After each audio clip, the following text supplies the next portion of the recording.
मणिपुर में बेटियों के बर्बरता के वीडियो ने पूरे देश को झकझोर कर रख दिया है। हर कोई गुस्से में है, हर कोई बर्बरता करने वालों को सजा देने की मांग कर रहा है।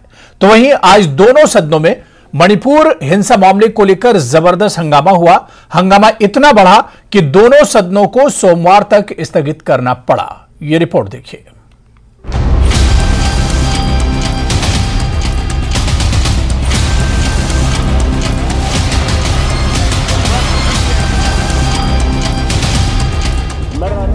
मणिपुर में हिंसा और राज्य में 2 महिलाओं को निर्वस्त्र घुमाने के मामले में संसद के मानसून सत्र के दौरान दोनों सदनों लोकसभा और राज्यसभा में लगातार दूसरे दिन भी जमकर हंगामा हुआ। राज्यसभा की कार्यवाही आरंभ होने के कुछ ही देर बाद दोपहर 2:30 तक के लिए स्थगित कर दी गई। इसके बाद इसे सोमवार यानी 24 जुलाई के 11 बजे तक के लिए स्थगित कर दिया गया। वहीं लोकसभा की कार्यवाही भी सोमवार 11 बजे तक स्थगित कर दी गई है। विपक्ष और केंद्र सरकार एक दूसरे पर हमला कर रही है। एक तरफ विपक्ष मणिपुर के मामले पर प्रधानमंत्री नरेंद्र मोदी के सदन के भीतर बयान देने पर अड़ा हुआ है, तो सरकार कह रही है कि विपक्ष सदन नहीं चलने दे रहा। प्रधानमंत्री जी ने स्वयं ही इस बात को कहा है, मणिपुर में जो कुछ भी हुआ है उससे पूरा का पूरा राष्ट्र शर्मसार हुआ है। और यहाँ तक कि मणिपुर की घटनाओं को लेकर कठोर से कठोर कार्रवाई किए जाने की बात हमारे प्रधानमंत्री जी ने कही है। और हम चाहते हैं कि मणिपुर की घटना पर संसद में चर्चा हो। मैंने ऑल पार्टी मीटिंग में स्वयं भी इस बात को कहा है और आज मैं फिर से सदन में दोहराना चाहता हूं कि हम चाहते हैं कि मणिपुर की घटना पर संसद में चर्चा होनी चाहिए। लेकिन मैं देख रहा हूं कि कुछ ऐसे राजनीतिक दल हैं जो कि अनावश्यक यहाँ पर ऐसी स्थिति पैदा करना चाहते हैं ताकि किसी भी सूरत में मणिपुर की घटना पर चर्चा न हो पाए। स्टेट वाइड प्रोटेस्ट हर एक कॉन्स्टिट्यूएंसी में हर एक जगह में कर रहा है कि उसको जो गुनहगार है उसको कड़ा से करे सजा दे और इसको एक्शन ले ले लीगली।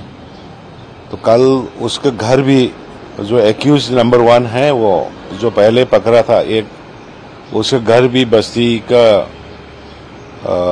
मेरा पाई भी इमा लोग आके जला दिया। विपक्षी पार्टियों ने लोकसभा में रूल 193 और राज्यसभा में रूल 176 और रूल 267 के तहत नोटिस दिए थे।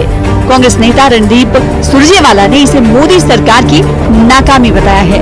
साथ ही कई सांसदों ने नोटिस देकर मणिपुर हिंसा पर चर्चा करने की मांग रखी थी। मणिपुर को लेकर, मणिपुर की हिंसा के तांडव को लेकर भारतीय जनता पार्टी, मोदी सरकार, मणिपुर की भाजपा सरकार की कलई पूरी तरह से खुल चुकी है कि इन दोनों हमारी जो महिलाओं से मणिपुर की बलात्कार हुआ, उन्हें नग्न किया गया, सामूहिक बलात्कार हुआ, ये पुलिस की मौजूदगी में हुआ। गवर्नर को इसकी जानकारी है और साथ साथ ये भी कहा कि इस बारे में उन्होंने मौखिक और लिखित रिपोर्ट भारत सरकार को दे दी। तो कौन जिम्मेवार हुआ? अमित शाह जी और नरेंद्र मोदी जी, क्योंकि वो कोई कार्रवाई ही नहीं कर रहे।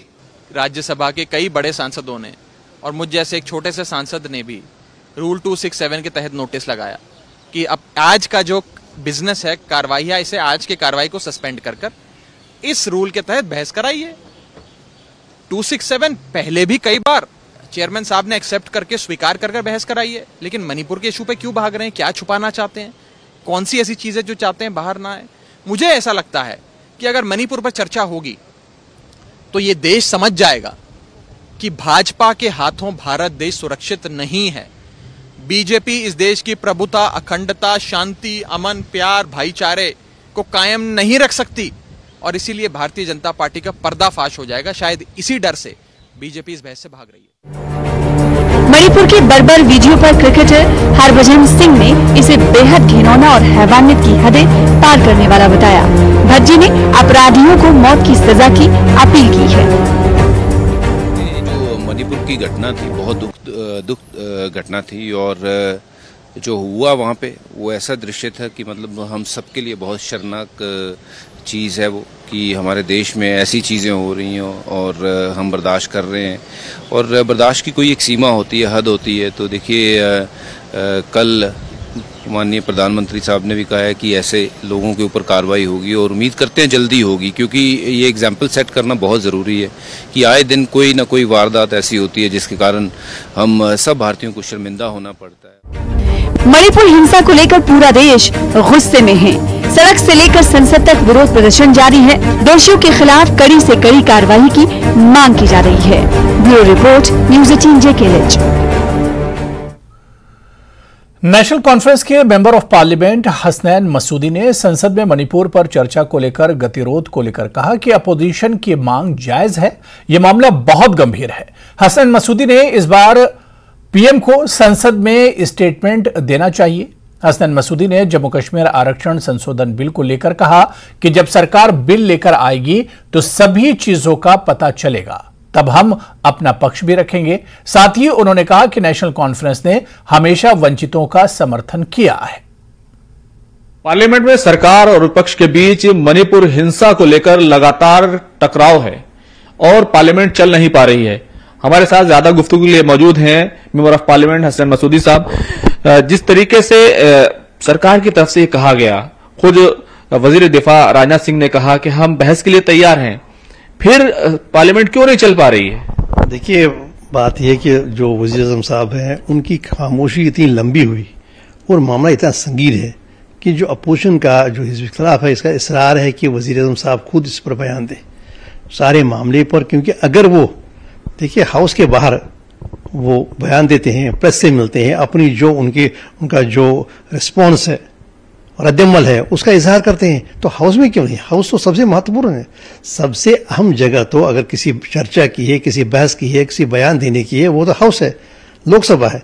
लोकसभा में आगे वही बोले जो बाहर बोल रहे हैं, तो लोकसभा में कि आकर कहें ताकि जो भी उनका बयान होगा, जाहिर सी बात है उसका अपनी एक इंपॉर्टेंस है, अपनी एक अहमियत है वज़ीर आज़म साहब की। तो इसीलिए जो सारी अपोजिशन है, सारी अपोजिशन का तकरीबन ये इसरार है कि वज़ीर आज़म साहब खुद आकर इस पर बयान दे, क्योंकि उनकी इतनी लंबी खामोशी रही है। कल ही उन्होंने इस पर लबकुशाई की है, तो अब अगर ट्विटर पर जाते हैं, वहां पर अपनी कोई प्रक्रिया देते हैं, अपना कोई रद्दअमल देते हैं, तो हाउस में क्यों नहीं? देखिए, ये एक मुझे लगता है एक मुतालबा है और जायज़ मुतालबा है। उसके बाद बिजनेस एडवाइजरी कमेटी होगी, वो बहस के लिए वक्त तय करेगी, तो वो सारे मामला होने चाहिए। लेकिन सवाल ये है कि जो पहला अपोजिशन का मुतालबा था कि बहस होनी चाहिए और बहस पार्लियामेंट में ही होगी। पार्लियामेंट में बहस के लिए सरकार की तरफ से कहा गया कि वजीर दाखिला उसका जवाब देंगे, बहस के लिए हम तैयार हैं। क्या ये काफी नहीं है कि वजीर दाखिला जवाब दें? जी नहीं जी, मामला इतना ज्यादा संगीन है, मामला इतना संगीन है। जो कुछ वहां हुआ उससे तो हम सारा मुल्क जो है वो एक शर्मिंदगी है हमें, और सारी दुनिया की नजरें इस पर लगी है और सारी दुनिया में भी इसका जिक्र भी हुआ और इस पर अपना रद्दअमल जाहिर किया गया। तो ये इसरार अपनी जगह पर हक बजानिब है कि वज़ीर आज़म साहब आके इसमें जवाब दें, बस में अपना बयान दें, अपना जो भी उनका रद्दअमल है। देखिए, इसमें यहाँ से अगर पार्लियामेंट से आप कतराते हैं बहस करने में, आने में, अब देखिए अगर हिज़्ब इख्तिलाफ का ये मुतालबा कि वज़ीर आज़म साहब खुद आए और उससे क्या तशफ़ी होगी, सारी मुल्क की तशफ़ी होगी, हर एक ये समझेगा कि एक अवसर है, एक मौका है वज़ीर आज़म साहब के कि हम कितने संजीदा है। तो इसमें उनकी आपत्ति क्या हो सकती है? देखिए, उनका एतराज़ क्या हो सकता है? जम्मू कश्मीर को लेकर एक अहम सवाल है कि इस सेशन में रिजर्वेशन को लेकर अमेंडमेंट बिल आने वाला है और इस बिल के में जो तमाम चीज़ों का जिक्र हो रहा है कि पहाड़ी जो तबका है उसको रिजर्वेशन देने की कोशिश की जाएगी, उसको क्लियर किया जाएगा। इसके खिलाफ एहतजाज भी हो रहे हैं, विरोध प्रदर्शन भी हो रहे हैं। एनसी का इस पूरे मामले पर क्या रुख है?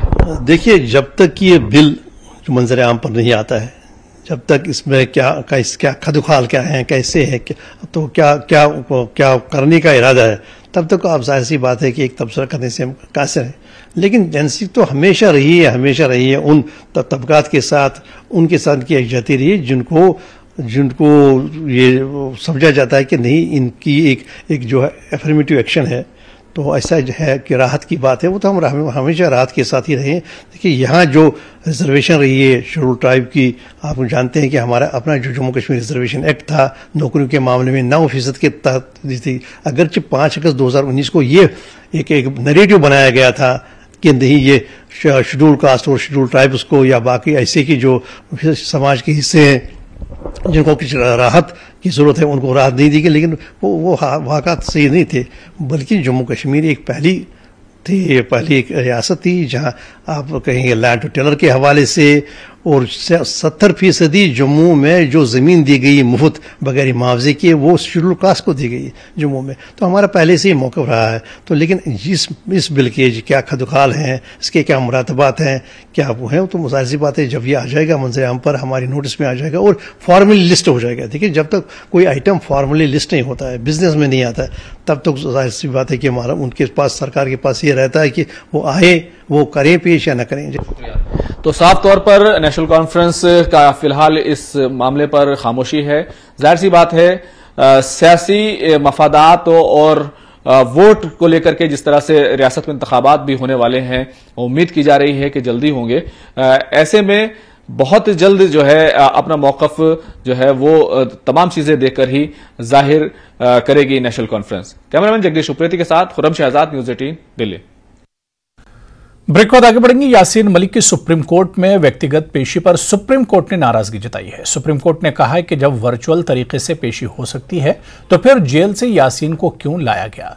जस्टिस दीपांकर दत्त ने सुनवाई से खुद को अलग कर लिया है। मामले को सीजीआई के पास भेजा गया है और अब 4 हफ्ते बाद इस मामले में सुनवाई होगी। वहीं सॉलिसिटर जनरल तुषार मेहता ने केंद्रीय गृह सचिव अजय भल्ला को चिट्ठी लिखी।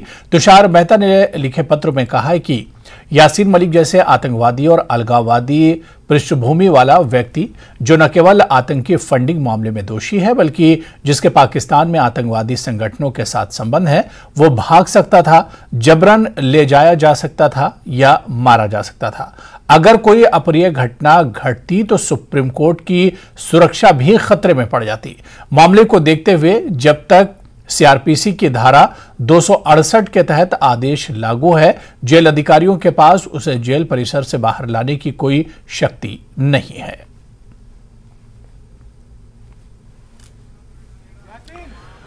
खबर राजौरी से है, जहां पीडीडी डेली वेजर्स ने आज विरोध प्रदर्शन किया। कर्मचारियों ने विरोध प्रदर्शन करते हुए सरकार को उनकी सभी लंबित मांगों को पूरा करने की मांग की। साथ ही उन्होंने सरकार से उनकी मांगों को पूरा नहीं करने पर 24 जुलाई को हड़ताल पर जाने की धमकी भी दी।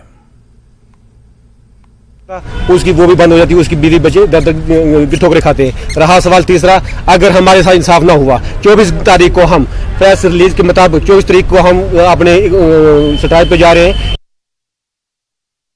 उधर सामा जिले के सीमावर्ती क्षेत्र रख अम्ब टाली में गुरुवार को संदिग्ध परिस्थितियों में एक व्यक्ति ने जहरीला पदार्थ खा लिया, जिसके बाद उसकी हालत खराब होने पर उसे सामा अस्पताल में पहुंचाया गया, लेकिन डॉक्टरों ने उसे जीएमसी जम्मू रेफर कर दिया, जहां पर उस व्यक्ति की मौत हो गई। शुक्रवार दोपहर को परिजनों ने मृतक को प्रताड़ित करने का आरोप लगाते हुए सीमावर्ती मार्ग को रख अम्ब टाली से कुछ समय के लिए बंद कर दिया। परिजनों ने शव को सड़क के बीचों बीच रख पुलिस से मांग करते हुए कहा कि मृतक की जेब से एक सुसाइड नोट मिला है, जिस पर उसे प्रताड़ित करने वाले सभी के नाम लिखे हैं। ऐसे में पुलिस को हत्या का केस दर्ज करना चाहिए। कल सर नॉर्मली जो हमारा केस फाइल है, मेरे फादर इन लॉ का केस चल रहा है सांबा में। हमारा वकील के साथ हमारे अपॉइंटमेंट था, हम वहाँ पे गए। मैंने अपने फादर इन लॉ को छोड़ दिया शाम को 4:30 बजे यहाँ पे सांबा में। उसके बाद मैंने अपने फादर इन लॉ को बोला कि मेरा फ्रेंड साथ है, मैं थोड़ा जल्दी जाऊँगा। उन्होंने कहा ठीक है आप जाओ, मैं निकल जाता हूँ। उन्होंने वो पॉइजन सांबा से लिया है या रखम टाली से लिया है वो मुझे नहीं पता चला उस बात का, लेकिन मुझे उस टाइम पता चल रहा 7:30 बजे जब उन्होंने वो चीज़। आज दोपहर बाद पुंछ जिले के विभिन्न क्षेत्रों के अलावा मंडी तहसील में बूढ़ा अमरनाथ मंदिर और आसपास के क्षेत्रों में भारी बारिश होने से स्थानीय लोगों को परेशानियों का सामना करना पड़ा। वहीं बाहरी राज्यों से आए श्रद्धालुओं में खुशी की लहर देखी गई। श्रद्धालुओं का कहना था कि हमारे यहाँ तो इस समय गर्मी का मौसम है, लेकिन यहाँ पर भगवान भोलेनाथ के दर्शन और उसके साथ ही इस प्रकार का मौसम काफी आनंदमय है। बहुत अच्छा है मंदिर। हम पहले वो अमरनाथ गए थे, वापस आकर श्रीनगर से यहाँ का प्रोग्राम बनाया, वो भी आ गया। नसीब में भगवान के दर्शन थे, बहुत अच्छे से हो गया। बूढ़े अमरनाथ और बड़ा अमरनाथ दोनों को। मौसम कैसा आपके वहाँ पे, गर्म है यहाँ पे? अरे हमारे तो वहाँ बहुत गर्मी है, यहाँ तो बहुत ठंड है, बर्फ पड़ती है।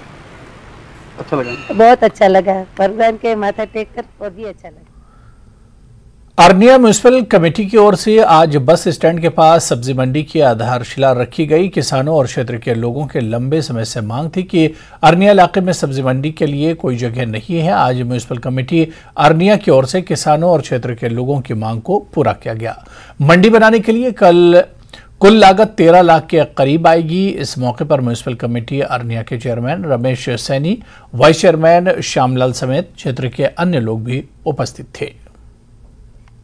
क्षेत्र के लिए बड़ी खुशी और हर्ष की बात है, जैसे कि प्रधानमंत्री नरेंद्र भाई मोदी का उन्होंने एक स्लोगन बोला था, सबका साथ सबका विकास सबका प्रयास के साथ जो डेवलपमेंट को बढ़ावा दिया जा रहा था। आज उसी तर्ज पे अरनिया म्युनिसिपलिटी में हमारे किसानों की काफ़ी लॉन्ग पेंडिंग डिमांड थी कि मंडी की डिमांड थी कि जबकि हमारे एक मंडी बड़ी बरसों से इधर चलती थी तो एक रोड के किनारे करते थे, उनका कोई टाइम टेबल नहीं था।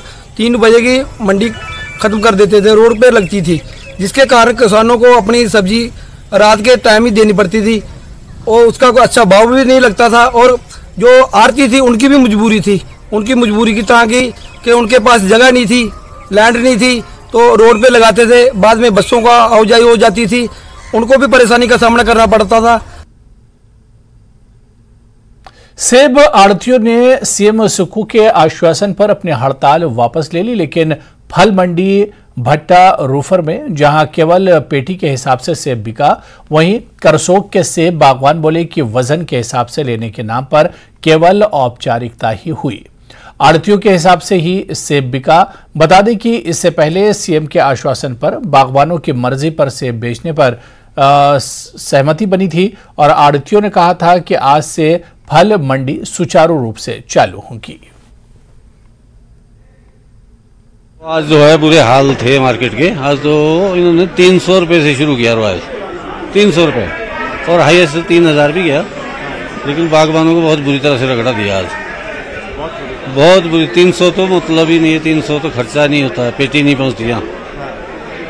300 कोई मतलब नहीं है 300 का। तो ये फैसला क्या लागू हुआ? कोई अभी किसी ने जो है वो वजन के हिसाब से भी बेचा? इधर आज इस मंडी में तो आज कोई भी वजन के हिसाब से नहीं बिका। यहाँ गड्ढ बेचा है इन्होंने, पेटियों के हिसाब से बेचा यहाँ। वैसे बोल रहे थे बीच में फॉर्मेलिटीज के लिए कि जिसने जो है किलो के हिसाब से बेचना है वो बेचो, बिका पेटियों के हिसाब से। तो चलिए, खास रिपोर्ट में भी फिलहाल इतना ही। नमस्कार।